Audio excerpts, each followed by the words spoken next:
എമ്പുരാൻ റിലീസിന് ഒരുങ്ങുകയാണ്. ലക്കിലി എനിക്കും ടിക്കറ്റ് കിട്ടിയിട്ടുണ്ട്. ഒരുപാട് ചൂടേറിയ ചർച്ചകൾ ഈ സിനിമയെ ചുറ്റിപ്പറ്റി നടന്നുകൊണ്ടിരിക്കുകയാണ്. ഇതിലുള്ള പല സീക്രട്ടുകളും പുറത്തു വരാനായിട്ടുള്ള ശ്രമങ്ങൾ നടത്തിക്കൊണ്ടിരിക്കുകയാണ്. അതുപോലെ തന്നെ പല താരങ്ങളെക്കുറിച്ചും അഭ്യൂഹങ്ങൾ ഉണ്ടാവുന്നുണ്ട്. പ്രത്യേകിച്ച് ഡ്രാഗണിൻ്റെ സിംബലുള്ള കോട്ടണിഞ്ഞ് പുറംതിരിഞ്ഞ് നിൽക്കുന്ന വ്യക്തി അതാരാണെന്ന്. അത് ഫഹദ് ആണെന്ന് പറയുന്നവരുണ്ട്, ടൊവിനോ ആണെന്ന് പറയുന്നവരുണ്ട്, ആമിർ ഖാൻ ആണ്, അതുപോലെ തന്നെ റിക്യൂൺ ആണെന്ന് പറയുന്നവരുണ്ട്. അങ്ങനെ ഒരുപാട് അഭ്യൂഹങ്ങൾ പരക്കുന്നുണ്ട്. അതുകൂടാതെ ഇതിൻ്റെ കഥ എന്തായിരിക്കും? ഇത് അബ്രാം ഖുറേഷിയുടെ പാസ്റ്റ് ആണോ, അതോ ഇപ്പോൾ കേരള പൊളിറ്റിക്സിനുമായിട്ട് ഇത് ഇല്ലുമിനാറ്റി എങ്ങനെ കണക്ട് ചെയ്തിരിക്കുന്നു? അങ്ങനെ ഒരുപാട് കാര്യങ്ങൾ പോയിക്കൊണ്ടിരിക്കുന്നുണ്ട്. ഏതായാലും ഇതിൻ്റെ ഒരു ഡീറ്റെയിൽഡ് ഡീകോഡിങ് ചെയ്യണമെന്ന് എനിക്ക് ആഗ്രഹം ഉണ്ടായിരുന്നു. പക്ഷേ സത്യം പറഞ്ഞാൽ it's getting very complicated and very big. അപ്പോൾ അതുകൊണ്ട് തന്നെ ഞാൻ അത്രയും വലിയൊരു ബിഗ് സ്കെയിൽ സംഭവങ്ങളൊന്നും പ്ലാൻ ചെയ്യുന്നില്ല. ഞാനിപ്പോൾ വിചാരിക്കുന്നത് ഒരു ഓവറോൾ, എനിക്ക് ട്രെയിലറിൽ നിന്ന് കിട്ടിയ ഡീറ്റെയിൽസ് എല്ലാം വെച്ചിട്ട് ഒരു overall concept, overall key points എന്ന് എനിക്ക് തോന്നുന്ന കുറച്ച് കാര്യങ്ങളാണ് ഞാനതിൽ പറയാനായിട്ട് ഉദ്ദേശിക്കുന്നത്. മിക്കവാറും ഇതിൽ കുറേ റോങ്സ് ഉണ്ടാവാനുള്ളൊരു സാധ്യതയുണ്ട്. ഉണ്ടാവട്ടെ എന്ന് തന്നെയാണ് ഞാൻ എക്സ്പെക്ട് ചെയ്യുന്നത്. ബിക്കോസ് സിനിമ തിയേറ്ററിൽ കാണുമ്പോൾ നമുക്ക് മനസ്സിൽ കരുതിയതൊക്കെ തന്നെ കണ്ടു കഴിഞ്ഞാൽ കുറച്ച് വിഷമമാവല്ലോ. അപ്പോൾ എനിവേ നമുക്കതിലേക്ക് പോകാം.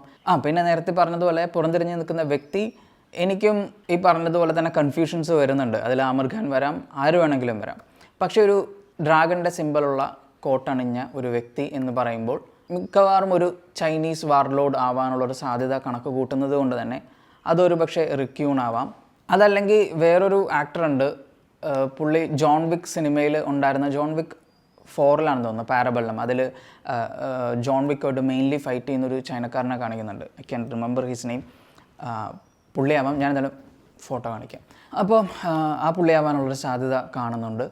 It's confusing. ആര് വേണമെങ്കിലും ആവാം. But I expect him to be a Chinese warlord. ഈ സിനിമയിൽ വളരെയധികം ഇമ്പോർട്ടൻസ് ഉണ്ടാവാൻ സാധ്യതയുള്ളൊരു കഥാപാത്രം തന്നെയായിരിക്കും അത്. എനിവേ ട്രെയിലർ കണ്ടപ്പോൾ എല്ലാവർക്കും തോന്നിയിട്ടുണ്ടാവാൻ തന്നെയുള്ള സാധ്യതയുള്ള കാര്യങ്ങളൊക്കെ തന്നെയാണ്. അതായത് ഈ സിനിമയിൽ ഒരുപാട് കാര്യങ്ങൾ കാണിക്കുന്നുണ്ട്. അതിൽ പാസ്റ്റ് ഉണ്ടാവും, പ്രസൻറ്റ് ഉണ്ടാവും, ഫ്യൂച്ചർ ഉണ്ടാവാനുള്ള സാധ്യത ഞാൻ കാണുന്നില്ല.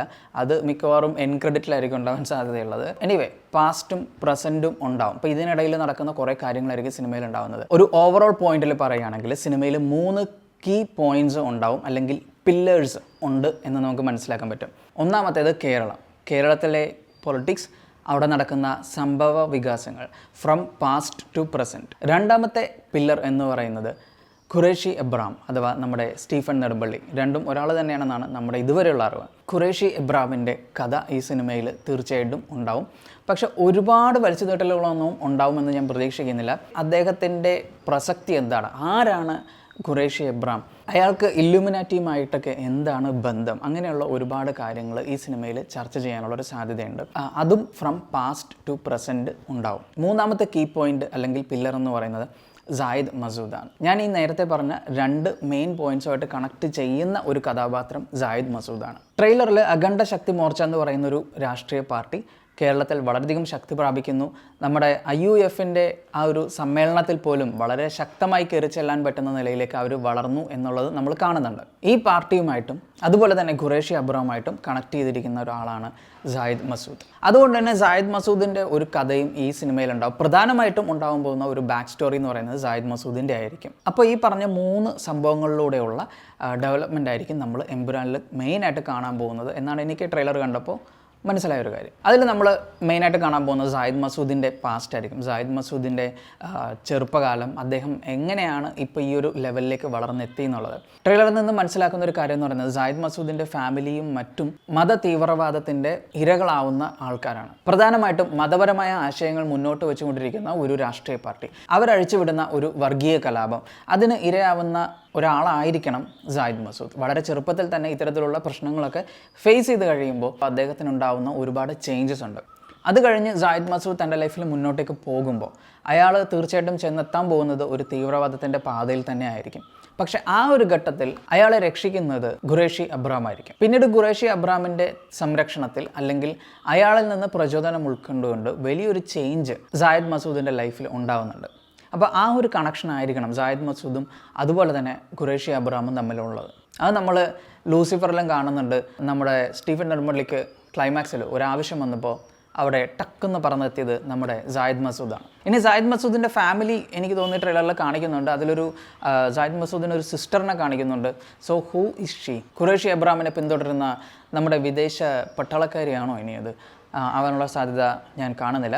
എനിവേ അത് നമുക്ക് തള്ളിക്കളയാം. പക്ഷേ ഇതിൽ ആ ഒരു അനിയത്തി എവിടെ എന്നുള്ളൊരു ചോദ്യമുണ്ട്. അപ്പോൾ അനിയത്തി തേടിയുള്ളൊരു യാത്ര കൂടി ഇതിൽ കാണാൻ പറ്റുമോ എന്നുള്ളത് നമുക്ക് പ്രതീക്ഷിക്കേണ്ടിയിരിക്കുന്നു. എനിക്ക് ഇനി ഇതിനെക്കുറിച്ച് കൂടുതലായിട്ട് അറിയില്ല. ആ ഒരു കഥാപാത്രം ഇതിൽ ഓൾറെഡി ട്രെയിലറിൽ എവിടെയെങ്കിലും കാണിച്ചിട്ടുണ്ടാവും. അതേസമയം തന്നെ സായിദ് മസൂദിൻ്റെ ചെറുപ്പത്തിൽ കാണിക്കുമ്പോൾ ആ കാലഘട്ടത്തിൽ തന്നെയുള്ള പ്രധാനപ്പെട്ട രണ്ട് രാഷ്ട്രീയ പാർട്ടികളുടെ ഒരു ഫൈറ്റ് നമുക്കതിൽ കാണാൻ പറ്റും. അതിൽ മിക്കവാറും IUFൻ്റെ തന്നെ ദേശീയ ഘടകമായിരിക്കും പിന്നീട് നമ്മൾ കാണുന്ന ഒരു സെക്ഷൻ എന്ന് പറയുന്നത്.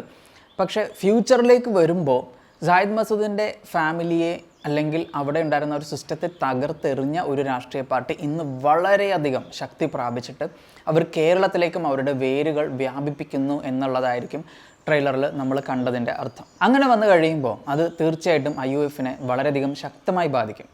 ഈവൻ ജദിൻ്റെ കീഴിലാണെങ്കിൽ പോലും അവർ വളരെയധികം സ്ട്രഗിൾ ചെയ്യുന്നൊരു മൊമെൻ്റ് ഉണ്ടാവും. അപ്പോൾ അത്രയും ശക്തമായിട്ട് അവർ വളരണമെന്നുണ്ടെങ്കിൽ അവർക്ക് അതിനനുസരിച്ചുള്ള സഹായങ്ങൾ തീർച്ചയായിട്ടും കിട്ടിയിട്ടുണ്ടാവണം, എസ്പെഷ്യലി ഫണ്ടിങ് ആയിട്ട്. അപ്പോൾ അത് കിട്ടിയിട്ടുണ്ടാവാൻ ചാൻസ് ഉള്ളത് മിക്കവാറും നമ്മൾ കണ്ടിട്ടുള്ള പുറംതിരിഞ്ഞു നിന്ന് ചൈനക്കാരിൽ നിന്നായിരിക്കും. അയാളായിരിക്കും അതുകൊണ്ട് തന്നെ നമ്മുടെ ഖുറേഷി എബ്രാമിൻ്റെ പ്രധാനപ്പെട്ട ശത്രു. ഇനി ഖുറേഷി എബ്രാമിൻ്റെ കാര്യത്തിലേക്ക് വരുമ്പോൾ അയാൾ ആരാണ്, അയാൾ എന്തായിരുന്നു എന്നുള്ളത് ഈ സിനിമയിൽ തീർച്ചയായിട്ടും അവർ കാണിക്കും. എത്രത്തോളം പവർഫുള്ളാണ് ഖുറേഷി എബ്രാം അഥവാ നമ്മുടെ സ്റ്റീഫൻ നെടുമ്പള്ളി എന്നുള്ളത് നമുക്ക് ഈ സിനിമയിൽ നിന്ന് മനസ്സിലാക്കാൻ പറ്റും. ഇനി അദ്ദേഹത്തിൻ്റെ പാസ്റ്റ് എത്രത്തോളം എക്സ്പ്ലോർ ചെയ്യുന്നുണ്ട് എന്നുള്ളത് നമുക്കറിയില്ല. എനിക്ക് തോന്നുന്നു അദ്ദേഹത്തിൻ്റെ പാസ്റ്റിൽ സംഭവിക്കുന്നത് വളരെ ചെറുപ്പത്തിൽ തന്നെ ഫാമിലി നഷ്ടപ്പെട്ടതിന് ശേഷം അദ്ദേഹത്തിന് PKR എടുത്ത് വളർത്തുകയും പക്ഷേ അവിടെ നിന്ന് അദ്ദേഹത്തിന് പോകേണ്ടി വരുന്നതായിട്ടും ചെയ്യുന്നുണ്ട്.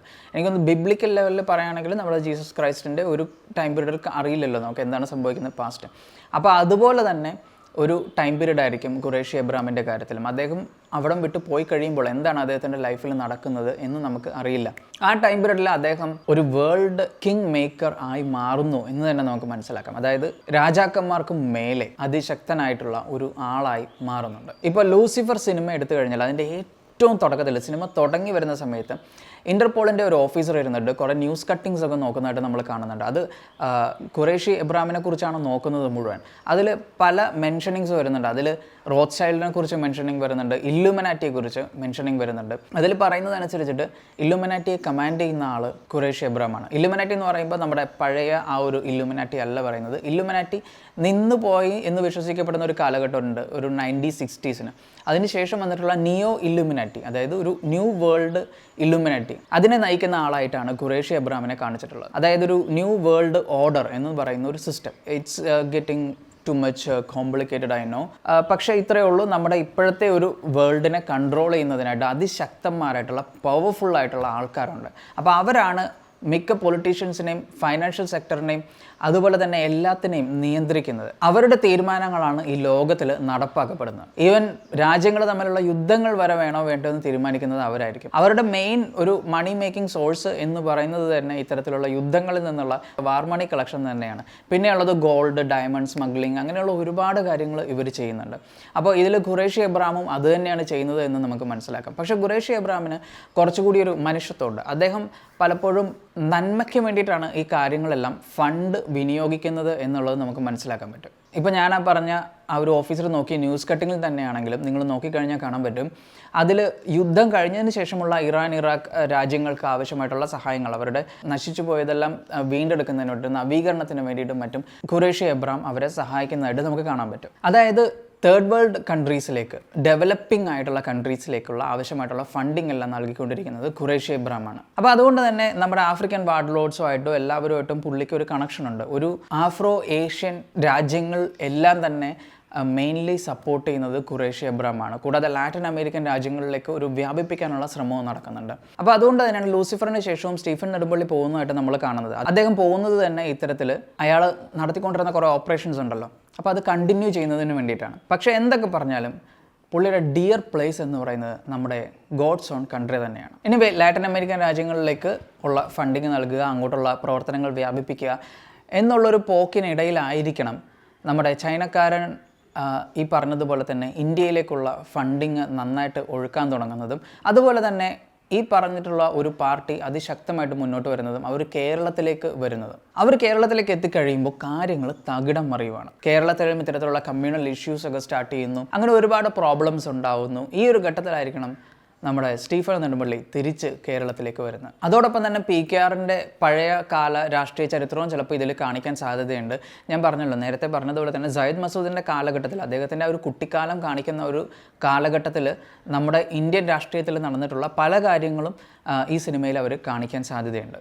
അപ്പോൾ അതിൽ സ്റ്റീഫൻ നെടുമ്പള്ളിക്ക് ഉണ്ടായിരുന്ന ഇൻഫ്ലുവൻസും അതുപോലെ തന്നെ ഇപ്പോൾ സ്റ്റീഫൻ നെടുമ്പള്ളി വരുമ്പോൾ നടക്കാൻ സാധ്യതയുള്ള ചേഞ്ചസും എന്തൊക്കെയാണെന്ന് നമ്മൾ തീർച്ചയായിട്ടും കാണും. അതുപോലെ തന്നെ ഞാൻ ഈ പറഞ്ഞ ASM എന്ന് പറയുന്ന രാഷ്ട്രീയ പാർട്ടിക്ക് ഫണ്ട് നൽകിക്കൊണ്ടിരിക്കുന്നത് മിക്കവാറും ചൈനീസ് വാർലോഡാണ്. അപ്പോൾ പുള്ളിയുടെ ബേസ് എന്ന് പറയുന്നത് ഒന്നെങ്കിൽ ചൈന ആയിരിക്കാം, അല്ലെങ്കിൽ ഈ പറഞ്ഞതല്ല ലാറ്റിൻ അമേരിക്കൻ കൺട്രീസ് ആയിരിക്കാം. പക്ഷേ എന്ത് തന്നെ ആയാലും സ്റ്റീഫൻ്റെ കൈ എത്താത്തത് കൊണ്ട് തന്നെ പുള്ളി ഇങ്ങോട്ടേക്ക് വളരുകയാണ് ചെയ്യുന്നത്. അപ്പോൾ അതുകൊണ്ട് തന്നെ സ്റ്റീഫൻ എന്ത് ചെയ്യും? തീർച്ചയായിട്ടും ഇതിനെതിരെ ഫൈറ്റ് ബാക്ക് ചെയ്യും. ഇനി ഇല്ലുമിനാറ്റിയുടെ കാര്യങ്ങളും മറ്റുമൊക്കെ പറയുമ്പോൾ കുറേ പേർക്കെങ്കിലും തലയ്ക്ക് വട്ടുപിടിക്കുന്നുണ്ടാവും. ഇതെന്താണ് പറയുന്നത്, ലോകം മുഴുവൻ ഒരാൾ കൺട്രോൾ ചെയ്യുക എന്നൊക്കെ പറഞ്ഞു കഴിഞ്ഞ് കഴിഞ്ഞാൽ നമുക്ക് വിശ്വസിക്കാൻ കുറച്ച് ബുദ്ധിമുട്ടുണ്ടാവും. ഞാൻ ഇത്രേ പറയുന്നുള്ളൂ. ലൂസിഫർ എന്ന് പറയുന്ന സിനിമ നമ്മൾ എൻജോയ് ചെയ്ത് കണ്ടതാണ്. അപ്പോൾ അതിലൂടെ മുരളി ഗോപി എന്ന് പറയുന്ന ബ്രില്യൻറ്റ് റൈറ്റർ നമ്മൾക്ക് കാണിച്ചു തരുന്നത് ഇല്ലുമിനാറ്റിയുടെ ഒരു സിമ്പിൾ വേർഷനാണ്. ആ സിനിമ കഴിയുമ്പോഴത്തേക്കും നമ്മളൊരു കാര്യം മനസ്സിലാക്കുന്നുണ്ട്. കേരളത്തിലെ പ്രധാനപ്പെട്ട ശക്തമായ പാർട്ടിയായ IUFൻ്റെ ഫണ്ടിങ് ചെയ്യുന്നത് സ്റ്റീഫൻ നെടുമ്പള്ളിയാണ്.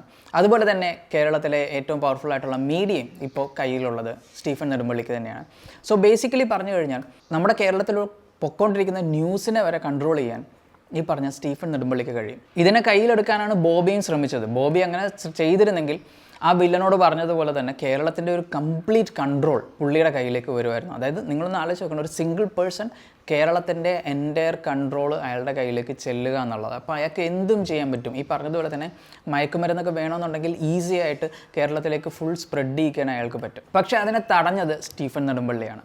ഇനി ലോകത്തിൻ്റെ കാര്യത്തിലേക്ക് വരുമ്പോഴും ഇതേ ഒരു സംഭവം തന്നെയാണ് അവിടെ സംഭവിക്കുന്നത്. അപ്പോൾ വേൾഡിൻ്റെ കൺട്രോൾ ഓൾമോസ്റ്റ് കയ്യിലേക്ക് എത്തിക്കുക എന്നുള്ളതും സ്റ്റീഫൻ്റെ ലക്ഷ്യമാണ്. പക്ഷേ അതൊരു നല്ല ഗുഡ് ഇൻറ്റൻഷനോടെയാണ്. ഇത്തരത്തിലുള്ള വേൾഡ് കൺട്രോൾ ചെയ്യുന്ന ഇല്ലുമിനാറ്റിയുടെ ഭാഗമായിട്ടുള്ള പവർഫുൾ ആയിട്ടുള്ള കുറേ ലീഡേഴ്സൊക്കെ ഉണ്ട്, അല്ലെങ്കിൽ ഇതിനെ കൺട്രോൾ ചെയ്യാൻ ആഗ്രഹിക്കുന്ന പവർഫുൾ ആയിട്ടുള്ള വാർ ലോഡ്സ് ഉണ്ട്. അപ്പോൾ അവരെല്ലാവരും സ്റ്റീഫനെതിരെ തീർച്ചയായിട്ടും ഫൈറ്റ് ചെയ്യുന്നതിനായിട്ട് വരും. അപ്പോൾ അത്തരത്തിലൊരു വാർ എൻഡ് ചെയ്യാനായിരിക്കും സ്റ്റീഫൻ നെടുമ്പള്ളി അഥവാ അബ്രഹാം ഖുറേഷി ശ്രമിക്കുന്നത്. ഇപ്പോൾ ചർച്ചിൽ വെച്ചുള്ള ഒരു ഫൈറ്റ് സംഭവങ്ങളൊക്കെ നമ്മൾ കാണുന്നുണ്ട്. മിക്കവാറും അത് ഈ പറഞ്ഞതുപോലെ തന്നെ വളരെ പവർഫുൾ ആയിട്ടുള്ള ഒരു ലീഡറിനെതിരെ തന്നെയുള്ള ഒരു ഫൈറ്റ് തന്നെയായിരിക്കും. ചിലപ്പോൾ ഒരു ലീഡർ ആവണമെന്നില്ല, ഒന്നിലധികം പേര് അബ്രഹാം ഖുറേഷിയായിട്ട് ഫൈറ്റ് ചെയ്യാനായിട്ട് വരുന്നുണ്ടാവും. എന്തുകൊണ്ടാണ് ചർച്ച് എന്ന് ചോദിച്ചു കഴിഞ്ഞ് കഴിഞ്ഞാൽ ഇത്തരത്തിലുള്ള പവർഫുൾ ലീഡേഴ്സ് എല്ലാം മീറ്റ് ചെയ്യുന്നതിനായിട്ട് സ്പെസിഫിക് പ്ലേസും മറ്റു കാര്യങ്ങളൊക്കെ ഉണ്ട്. കാരണം ഒരു കൾട്ട് പോലെ തന്നെയാണ് ഇവർ പ്രവർത്തിക്കുന്നത്. അപ്പം അതിൻ്റെ ഭാഗമായിട്ട് ചർച്ച് അവിടെ വന്നതായിരിക്കാം. ചിലപ്പോൾ ഒരു സമാധാന സംസാരത്തിന് വേണ്ടിയിട്ട് വന്നതായിരിക്കാം. അതല്ലെങ്കിൽ ഇത്തരത്തിലുള്ളൊരു യുദ്ധം കണക്ക് കൂട്ടി തന്നെ വന്നതായിരിക്കാം. ഏതായാലും അവിടെ നിന്ന് നടക്കുന്ന ഫൈറ്റ് എന്ന് പറയുന്നത് ഇത്തരത്തിലൊരു പവർഫുൾ ലീഡേഴ്സ് അല്ലെങ്കിൽ വാർലോഡ്സ് തമ്മിൽ നടക്കുന്ന ഒരു ഫൈറ്റ് തന്നെയാണ്. അപ്പോൾ അതിൽ നമ്മളൊരു ക്രോസ് താഴെ വീണ് പൊട്ടിയിട്ട് എല്ലിന്ന് മാത്രം ബാക്കി വരുന്നതൊക്കെയായിട്ട് നമ്മൾ കാണുന്നുണ്ട്. ലൂസിഫർ എന്നതിൻ്റെ ഒരു symbolisation, and it was wonderful. And അങ്ങനെയുള്ള ഒരുപാട് കാര്യങ്ങൾ, ഒരുപാട് ഡീറ്റെയിൽസ്, ഹിഡൻ സംഭവങ്ങൾ ഇതിൽ നമുക്ക് കാണാൻ പറ്റും. എനിവേ, ASM പാർട്ടി ഇവിടെ വന്നു കഴിയുമ്പോൾ അവർ വളരെയധികം ശക്തി പ്രാപിക്കുന്നുണ്ട്. അവർ നമ്മുടെ സിസ്റ്റത്തെ തന്നെ വെല്ലുവിളിക്കുന്ന രീതിയിലേക്ക് വളരുന്നുണ്ട്. മിക്കവാറും പല രാഷ്ട്രീയ പ്രവർത്തകരും ആ പാർട്ടിയിലേക്ക് ചാടുന്നതോ അങ്ങനെയുള്ള സംഭവങ്ങളോ ഒക്കെ നമ്മൾ കാണാൻ സാധ്യതയുണ്ട്. നമ്മുടെ പ്രസൻറ്റ് സിറ്റുവേഷനിലുള്ള പൊളിറ്റിക്കൽ സെനാരിയോയിലുള്ള പല സംഭവങ്ങളും നമ്മൾ ഈ സിനിമയിൽ കാണാൻ സാധ്യതയുണ്ട്. അപ്പോൾ ഈ ഒരു ഘട്ടത്തിലായിരിക്കും സ്റ്റീഫനോട് തിരിച്ചു വരുന്നത്. സോ ഞാൻ ഈ പറഞ്ഞതുപോലെ തന്നെയുള്ള ഈ 3 കാര്യങ്ങൾ, അതായത് സയ്യിദ് മസൂദിൻ്റെ ചെറുപ്പം, പിന്നെ ആ പാർട്ടികളുടെ ചരിത്രം, അവരുടെ വളർച്ച, സ്റ്റീഫൻ നെടുമ്പള്ളിയുടെ അഥവാ ഖുറേഷി അബ്രഹാമിൻ്റെ ചരിത്രവും അദ്ദേഹത്തിൻ്റെ വളർച്ചയും മറ്റു കാര്യങ്ങളും, ഇതെല്ലാം കാണിക്കുക എന്ന് പറയുമ്പോൾ തീർച്ചയായിട്ടും ഈ ഒരു സിനിമ മതിയാകും എന്നെനിക്ക് തോന്നുന്നില്ല. അതുകൊണ്ട് തന്നെ തേർഡ് പാർട്ട് തീർച്ചയായിട്ടും വേണ്ടി വരും. അതായത് നല്ല രീതിയിൽ എസ്റ്റാബ്ലിഷ് ചെയ്ത് പോകുന്നൊരു സിനിമയാണെങ്കിൽ ഇതിന് തീർച്ചയായിട്ടും ഇതെല്ലാം കാണിക്കുന്നതിനായിട്ട് നല്ല സമയം വേണ്ടി വരും. എനിക്ക് തോന്നിയ ഈ ഒരു ഔട്ട്ലൈൻ നിങ്ങളുമായിട്ട് പങ്കുവെക്കുക എന്നുള്ളതാണ് ഞാൻ പ്രധാനമായിട്ടും ഉദ്ദേശിച്ചത്. അപ്പോൾ ഞാൻ പറഞ്ഞതുപോലെ തന്നെ നിയോ ഇല്ലുമിനാറ്റിയുടെ ഇപ്പോഴത്തെ ഒരു കമാൻഡിങ് പവറുള്ള ആളെന്ന് പറയുന്നത് നമ്മുടെ ഖുറേഷി അബ്രഹാമാണ്. So he's very much powerful. And Sayyid Masood ഒരുപാട് കാര്യങ്ങളിലൂടെ കടന്നു പോയ ഒരാളാണ്. ഇന്ന് ഖുറേഷി അബ്രഹാമിൻ്റെ വലങ്കയാണ്. സോ അവർ രണ്ടുപേരും നോക്കി നിൽക്കുമ്പോഴാണ് നമ്മുടെ കേരള രാഷ്ട്രീയത്തിലേക്ക് ASM പാർട്ടി കടന്നു വരുന്നത്. And they are getting more powerful. അപ്പോൾ തീർച്ചയായിട്ടും സ്റ്റീഫൻ നെടുമ്പള്ളിക്ക് തിരിച്ച് വന്നേ പറ്റുള്ളൂ. അപ്പോൾ ഇതെങ്ങനെയായിരിക്കും എന്നുള്ളത് കാണാനായിട്ട് എനിക്ക് ഒരുപാട് പ്രതീക്ഷകളുണ്ട്. എനിവേ, ഞാൻ പറഞ്ഞതിനും അപ്പുറത്തേക്ക് സിനിമ ഒരുപാട് വളരട്ടെ എന്ന് ഞാൻ ആഗ്രഹിച്ചുകൊണ്ട് തൽക്കാലം ഇവിടെ വെച്ച് നിർത്താം. നിങ്ങൾക്ക് എന്താണ് ഇതിനെക്കുറിച്ചുള്ള ഒപ്പീനിയൻസ്, നിങ്ങളുടെ അഭിപ്രായങ്ങൾ, നിങ്ങളുടെ കൺസ്പിറസി തിയറീസ് എന്തൊക്കെയാണ്, അതൊക്കെയുള്ളത് നിങ്ങളെല്ലാവരും കമൻറ്റിൽ രേഖപ്പെടുത്തുക. അതുപോലെ തന്നെ വീഡിയോ ഇഷ്ടപ്പെട്ട ലൈക്ക് ചെയ്യുക, ഷെയർ ചെയ്യുക, ചാനൽ സബ്സ്ക്രൈബ് ചെയ്ത് സപ്പോർട്ട് ചെയ്യുക.